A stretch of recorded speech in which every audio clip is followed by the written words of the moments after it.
Good morning, everybody. My name is Natasha Rollings, and I am the Access to Education and Youth Coordinator here at the FCJ Refugee Center. We just wanted to take this opportunity to thank you for joining us, first of all. We know we're a few minutes late starting, but we just wanted to give everybody a chance to join in. But thank you so much for being here. It's an honor to share this time and this space with you. We just wanted to take this morning to go over some of our education programs that we have running all the time, and then a few features that we have starting now, and then a lot of the community fall programming that we have here at the center. I know that it's definitely a crazy time in Toronto and in Ontario, but we just wanted to show what we have going on here at the center. As with all of the work that we do, I think that it's very important that we do acknowledge the land upon which we are standing. And so we're just going to do a brief land acknowledgement. I think it's very important for all of us, especially those of us who are white Canadians who came as part of the settler nation, to be aware of the history of our people and the history of what was done to the people who were here before us. And so I just want to start by saying this. The land we are standing on today is the traditional territory of many nations, including the Mississaugas of the Credit, the Anishinaabe, the Chippewa, the Haudenosaunee, and the Wendat peoples, and is now home to many diverse First Nations, Inuit, and Métis peoples. We also acknowledge that Toronto is covered by Treaty 13, signed with the Mississaugas of the Credit, and the Williams Treaty, signed with multiple Mississaugas and the Chippewa bands. So thank you for listening to that. We just wanted to go over a little bit of brief housekeeping. I'm sure that many people are aware of using these online formats now, but sometimes they can still be a little bit confusing. A lot of people are using different platforms. And so with GoToMeeting, all of you as attendees are currently muted, but if you do have a question, please, we would love to interact with you as much as possible. So if you have any questions, please feel free to put them in the chat box. We'll try our best to monitor the chat box as we go, but then certainly we'll kind of make a reference to it at the end as well and try to answer any questions that you do have. So please feel free to enter a question into the chat box. And then if you want to request to be unmuted, you're very welcome to put your hand up and to request that. And then we can have an even greater interaction. As I mentioned, I coordinate our youth programs here, and one of the beautiful things that we do every time we have a youth network gathering is we ask a check-in question.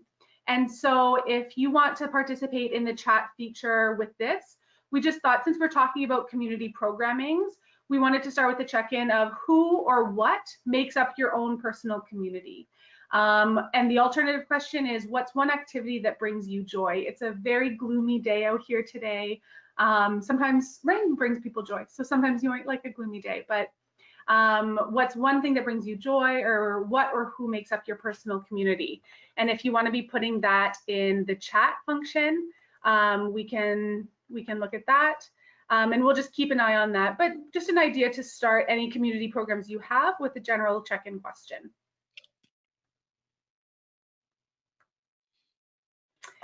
So we also just wanted to give a little bit of an overview of the FCJ Refugee Center in case there's anybody who's joining us who's unfamiliar with the work that we do and the place that we are. So we're a nonprofit organization, and we serve primarily refugees and others who are at risk due to their immigration status. And we welcome anybody who's looking for advice, counsel, or support regarding these issues. One of the things of which we are incredibly proud is that our door is open to all people. And we understand that some at partner agencies may have kind of strict eligibility criteria, and that's something that you have to work with. But it's also just something to be aware that if ever you have a community member that you're working with who has precarious status, who has no status, or is a refugee claimant in that process of making an asylum claim, if they have any questions, you're always welcome to reach out to us or have the individual come to us directly, because we do work with all people regardless of the status that they hold. We wanted to, oops, I wanted to go back. There we go. We just wanted to highlight some of the programs that we have here at the center. We have an anti-human trafficking program. We of course have access to education, our refugee protection program, our youth network. We work on housing and food security. We do a lot of networking in the community. We host settlement programs, housing advocacy, popular education, and we also have a primary care clinic. This clinic is available for folks who do not have any insurance, and it offers primary care, and then we have some mental health care supports as well. We just wanted to highlight the Youth Network. We're always welcoming new members to the Youth Network and new opportunities. So if there are any youth within your networks who would be interested in participating, they're always welcome to join anytime. Actually, one of our fellow presenters on the Youth Network is, or on this presentation today, Maria. You're going to be hearing from her later on. She is one of our original members of the Youth Network, and she helps to build it. And she's still one of our tremendous staff and volunteers, and she really helps to run things. So she's fantastic. One of the things we wanted to talk about as we're jumping into our fall programming is what it means working within the community and acknowledging power, privilege, and making sure that in whatever kind of programming we are offering, we're creating safe community spaces. One of the things that we like to pride ourselves on is that the work that we do here, we try to make sure that it is as intersectional as the communities that we're serving. And so we want to make sure that when somebody comes to our office, when somebody comes for one particular service, we recognize that there are complexities within them and complexities within their world that they're trying to navigate. And so one person is never one issue. One program should never be housed in a silo. So we like to look at our programs working intersectionally and working together and working collaboratively. And I think that you'll have the pleasure of being able to meet some of our volunteers and see that even the way this fall programming has come to be is very intersectional in and of itself. All of us work together. We may have our areas of expertise, but we all work in a collaborative fashion to make sure that we're supporting the people that we're working with. And to just kind of go back to that aspect of power and privilege, I think it's very important for all of us who are in positions of power to acknowledge what our privileges are, because when we're creating programming, whether it's in a time like COVID or just at a regular time, whatever normal is, we don't know what normal is anymore, but whenever we're creating programming, it's very, very important that we acknowledge our own power and our own privilege and make sure that we're not imposing our privileges or our assumptions upon the people with whom we are trying to support and we're working with. And so when we recognize that we may have excellent access to technology, excellent access to high-speed internet, maybe all of the folks with whom we work do not. When we're looking at education programming for children, maybe we need to acknowledge that if children may need a little bit of extra homework support, there may be language barriers at home. So mom or dad might not be able to look at the school materials in the same way as your parents were able to, or as you're able to with your children. So just examining your own privilege and really acknowledging that in the work that you do is something that we're very, very proud of. And so we just also want to make sure that when we're creating new programs, this is something that the FCJ Refugee Center really relies on, is having all of our programs being peer-led. And so if a program is being created for youth, that program is going to be led by youth. If a program is being created specifically for women, that program is going to be led by women. People with lived experience who have gone through similar circumstances are the best experts at what's going on. And so we always try to make sure that the people that we're bringing in to support our programming and to lead our programming are people who are intrinsically aware of the challenges, the barriers, but also the ways to overcome some of those things. We also want to talk about creating a safe space and making sure that as allies, as community workers, as volunteers, as staff, we're making sure that the space that we're creating is always going to be safe for all people. Sometimes that means having a secure internet connection. Sometimes that means that you're creating an online group with a login code so that there's cybersecurity there, but making sure that we're also using gender neutral pronouns, that we're making sure that we're being inclusive of all people, making sure that we're doing things like checking chat functions to make sure that if somebody's not feeling safe to vocally share, that they can share through their screen or through the type function. So just making sure that we're always aware of the challenges and barriers that people experience. One of the things that we're so proud of is the way that so many members of the Youth Network have participated in the creation and the implementation of a lot of the programming that we do. And when we look at access to education, this is one of the best ways that we can look at it, is that so many of our education programs that have gone on in the past and that go on now have been created and devised by the Youth Network members themselves. And it's something that we are so excited to have them as volunteers, as past members, as new teachers. It's a very exciting journey that we've seen a lot of these people are on. And so why are we providing some of these new programs? Why is it important? We see that COVID-19 has really disproportionately affected so many people, especially precarious migrants and newcomers to the country. And we think it's just important to provide these opportunities for connection, even when we have to be socially distant. It's important to reduce social isolation, which can lead to depression and anxiety for a lot of people. We're also giving people the opportunity to learn new skills, meet new people. And then when people are connected to a program that's especially tied to an agency like ours, it connects them to resources and support. And so when we look at these programs being intersectional, you'll hear from two of our amazing volunteers, Paul and Melina, who are leading our ESL programs, our English conversation classes and our beginner English classes. You'll see that perhaps there's somebody who has come that originally just said, I want to learn English, but then maybe later on down the road, they're going to feel comfortable to share that they're having issues with their immigration status. And so now, because of their attendance in the English classes, they're now connected to volunteers who are connected to an agency that can support them with that process. And so we always want to make sure that people are aware that there are always resources, there's always support, and that our door is always open. And so with all of that preamble, we want to talk specifically about the programs that we are offering now and give you the chance to hear from some of our exceptional volunteers. So we have our beginner English classes, which started in the summer and they've been going terrifically well. We also have English conversation classes. One thing that we're trying to build is kind of a diverse group of English classes for people who are at different levels of English language study. So right now we do have beginner English classes, which are really for that primary instruction for people who do not speak any English yet. And then we have our English conversation classes for people who have at least an intermediate level of English ability and want to just practice and converse with other members. We have a kitchen community program called From Our Kitchen Table to Yours. We have a community art ceramics program. We have Uprooted U, and we have Now I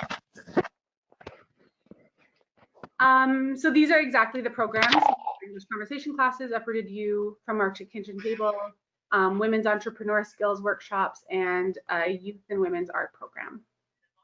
And so now we want to introduce Paul and Melina.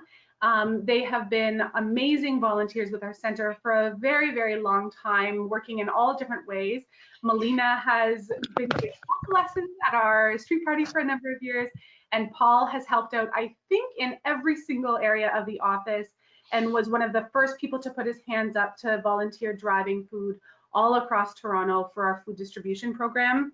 And then when the opportunity came to start the English classes, they both jumped in and were so, so gracious in volunteering. So if I can introduce Paul and Melina to share a little bit about their experiences in the English conversation classes and in the beginner English classes.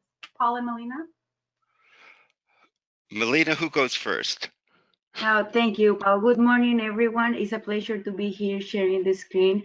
Now, in this difficult time that we cannot be in person, it's I think, a really nice tool to be online. Our program is about that, and I think it's been really helpful, and even students share that isolation is being so hard on them.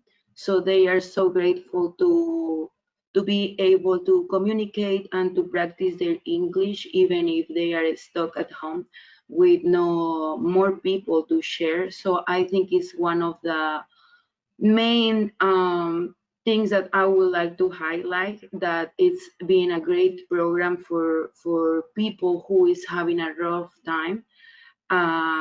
Beside, of course, learn and improve this amazing language that we need to have here in Canada, because as an immigrant is kind of your main, let's say, trouble, that you hit a wall when you arrive, you speak in a different language and learn this. So I am so happy to be helping in this area, because I know how challenging can be. So it's a pleasure. I hope you guys will consider to also start new programs like this and always feel everyone welcome. Thank you, Melina. That was lovely. Yeah, if I can just add about the beginner program, just to let you know, we start with really basic grammar. It's like the bones of the English language, and as you learn more vocabulary, you can flesh out until you're totally familiar with the body of the English language. We have people who really almost don't know a word of English when they began, um, to people who are still beginners, um, but uh, but have a bit more English. And we're expanding vocabulary. We send exercises out to people every week, and more, um, we hope to be speaking to each other in English as well as doing the exercises. We do translate uh, almost all of the instructions for grammar into Spanish as well, because about over 90% of our students are um, parlantes, but Spanish-speaking individuals, and that helps them because it helps people not get lost in it. Um, and we meet every Monday at 2 o'clock, and Tuesday if it's a long weekend, if Monday's part of a long weekend. And Melina, um, bless her, is a brilliant organizer and very tech savvy, and handles all the technical aspects and acts as the host. We couldn't do it without her. And I'm going to pass it on to Melina just to talk for a moment, for a bit about the conversation classes for the intermediate level. So Melina? Thank you. Thank you, Paul. Yeah, as he say, I am in charge of the skills in computers and some of the platforms. That also has been a challenge for the students. Some of them doesn't have much knowledge about the technology, but we've been managed well. So we also have, as Paul said, we have this conversation group that more than to be teaching them lessons, they are in a level of English where we can have conversation and just talk about how the day is been, or like whatever is bothering them, or whatever they want to share, so that open a door for them to share their thoughts and to practice English and to be able to communicate and improve that skill. So thank you, Natasha, for all these programs that I think are being very helpful for everyone.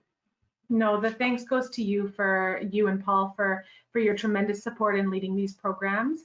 If anybody does have any questions about the English program specifically, so either the beginner English classes or the English conversation classes, you can see on the screen here that the email address to access is esl@fcjrefugeecenter.org. And Melina also supports monitoring that email address along with a few of our staff members. But it's the best place to go to contact. At the end of this slide, we'll also share all of the email addresses for each of the different program areas. And so if you do have any questions, please feel free to reach out to any of those email addresses or to myself, and we'll be able to direct you to the right place. But thank you so much, Paul and Melina. So now I want to welcome another one of our volunteers, Tyler, who is a PhD student at York, is a tremendous academic. He has so many skills, and he is going to be our lead professor for the Uprooted U program.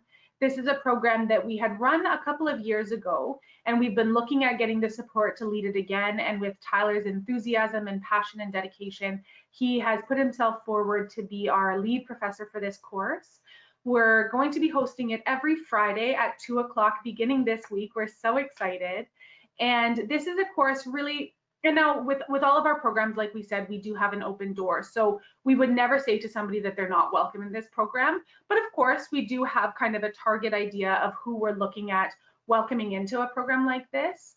And so for Uprooted U, our general idea is that this is a program for people who are perhaps at that graduation from high school point, that they have graduated high school, but perhaps because of their precarious immigration status, they're not able to go on to that next step of either an undergraduate degree or a college program.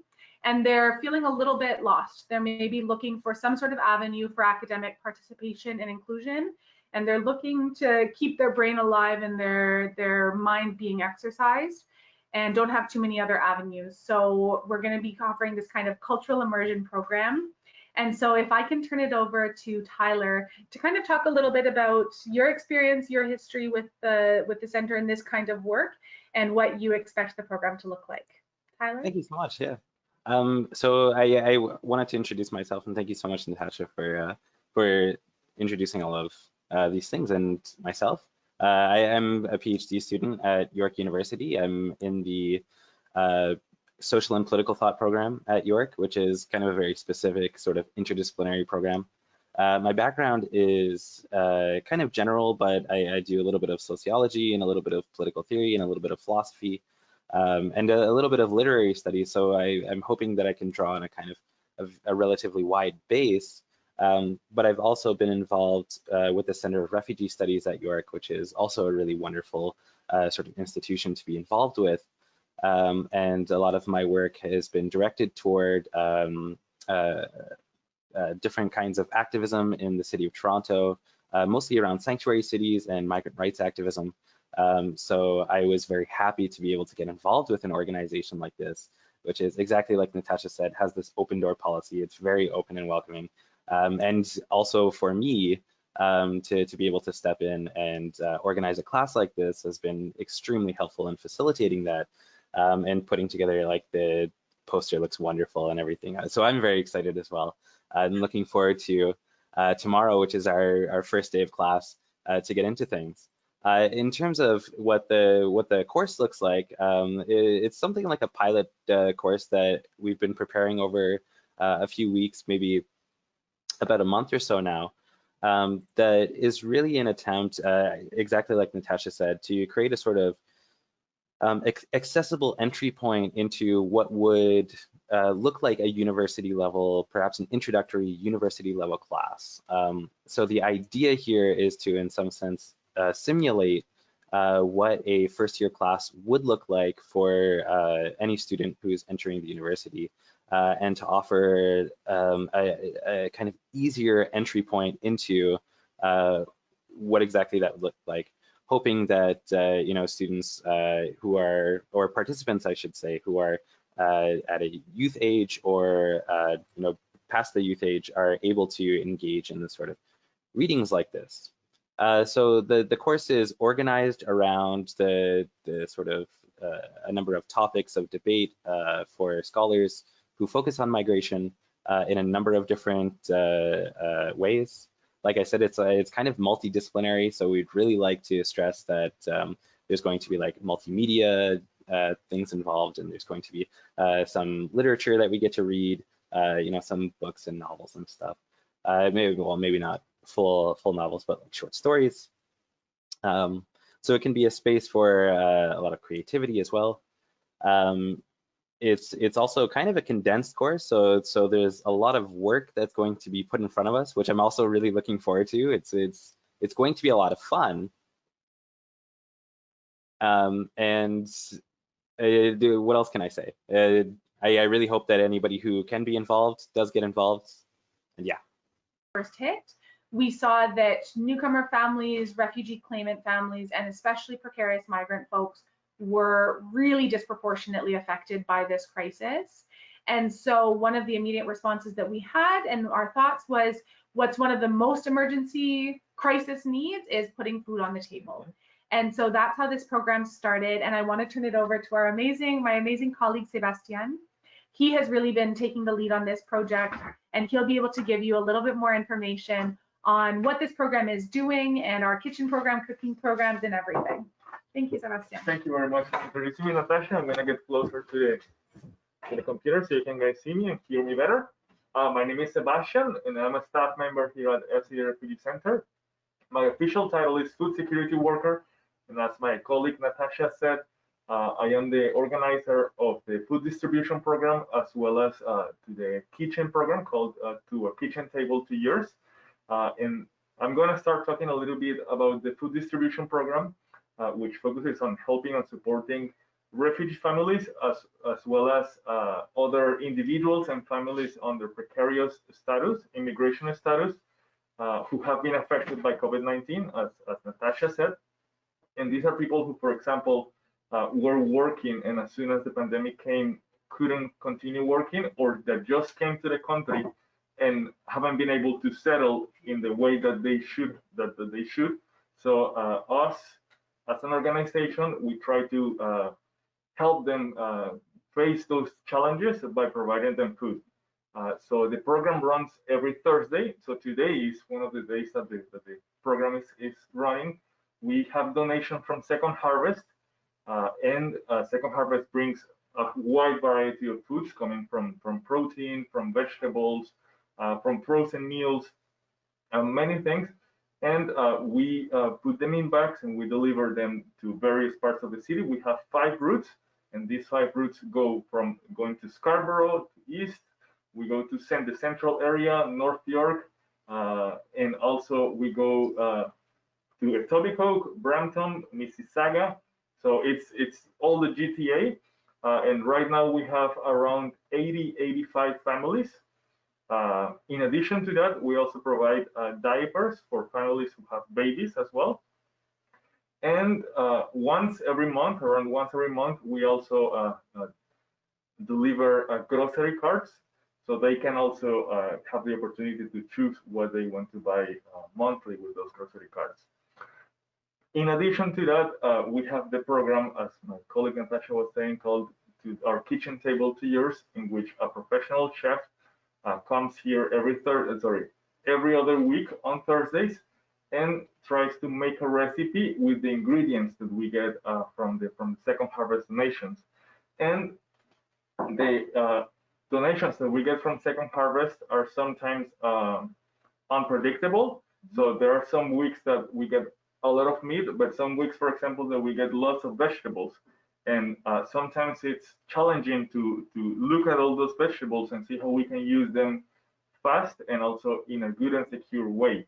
So we have enabled this opportunity with our chef to make these cooking sessions or classes where the residents and the people who are in the program can learn how to use those ingredients in a safely manner, and also to avoid some food waste, and also to create a sense of community, because in these sessions, the people can interact with each other, interact with the chef, and for example, say, oh, in my culture, we do this kind of recipe with these ingredients, and then someone else can learn from that and can also talk a little bit about it. So yeah, it's been really successful, and a good thing personally from this program is to be able to see some people that have been receiving this food hamper for the last couple of weeks, but at some point they come back to us and they say, hey, I was able to find a job last week, so you can now use the food hamper that you were giving to us and give it to someone else. So it's good to see that process between someone who is in a challenging position and facing many obstacles, and see how they can also continue with their goals and objectives after they have been supported by a program like ours. So it's fantastic to be part of a program like this, and we hope that we can continue at least until March, April of next year. So thank you very much for allowing me to talk about my program. Thank you so much, Sebastian. That was wonderful, and we really appreciated hearing from you. Okay. And we have Sebastian's email here. So if you do have any questions specifically about the food distribution program, if there are any community members that you have that you know are really struggling, then we would welcome them to reach out to Sebastian and to let us know if you have any questions or you need any extra support. We've had Maria join us. So if I can actually, we're going to take it back and just have Maria just give a little bit more information than I was able to give about the program that she supports, the Women's Entrepreneur Skills Workshop. So thank you so much, Sebastian, and thank you, Maria. Okay, everyone, we are trying really hard to keep the social distance protocol, but the Wi-Fi is not on our side today. so yes, as Natasha was saying, we are starting now a women's entrepreneurship skills workshop, or the way it's called is Uprooted Women Community Cooperative. So originally, before the pandemic hit, we had a in-person program for women who are residents of our houses to meet once a week or bi-weekly, and so they will get together and have a skills workshop. Most of them were around jewelry classes, and so the idea of that, it was not only for them to learn how to make their own jewelry, but also so that they can connect with the other women who are living in our houses and build a community among them. Also, the idea behind it is that this will create like a kind of a small business for them if they were really into continue doing a lot of jewelry and selling it. Sometimes we even had it at some of our events. And if you have attended some of our events, you have seen them selling the jewelry that they made. But now, because of COVID-19, we had to change the format of that program. But also, we are adding a new component, which is the financial and entrepreneurship skills. And the idea is that with that, they will not only learn how to make jewelry, how to make art pieces, but they also will learn how they can make a profit out of it, and they can become financially independent here in Canada. We are also adding the fact that we are now opening the program not just for our residents, but we are welcoming any women or self-identified women who is a migrant here in Canada, a refugee claimant, precarious migrant, to join the program. Of course, it is online through Zoom, and so that they can also gain those skills. And then as of now, because we are just starting, the program is happening bi-weekly. If you want to learn more about when it's taking place and at what time, please email me. The email address is there in the presentation. And also, we are inviting women, if there is any women listening to us, or you have any client who they already have some skills from back home or something that they were doing before even arriving to Canada that they would like to share with us, they can be part of the program, not just as a participant, but as a facilitator. So yes, please get in contact with me, and we can work together for future workshops, basically. Perfect. Thank you so much, Maria. It's lovely to hear your perspective, and it's wonderful to have you providing this support for this population and to be leading this cooperative. So we're so grateful. Thank you so much. And this is just another picture of, this is some of the food distribution effort. We also wanted to give special thanks to Tabora Foods. It's a grocery store in our neighborhood, right at around St. Clair in Caledonia, and they've provided a lot of support to us. And also we wanted to thank IKEA. They have provided all of the bags that we do the food distribution in. And so you can see some of the effort here, that some of the beautiful healthy food, some of these are the prepared meals, but this is what goes on every Thursday at the center. So it's a busy day, but we couldn't do it without all the support of our community. As I mentioned before, Paul, who is our multifaceted volunteer, not only teaches the English classes, but he also drives one of the routes, and it's just a tremendous support. So we're so grateful. And we just wanted to kind of close out the presentation by talking about one of the things that's so important to us as an organization is continuing to be advocates and showing our presence in the community and responding to what's going on. And so we see that that COVID has hit people in different ways.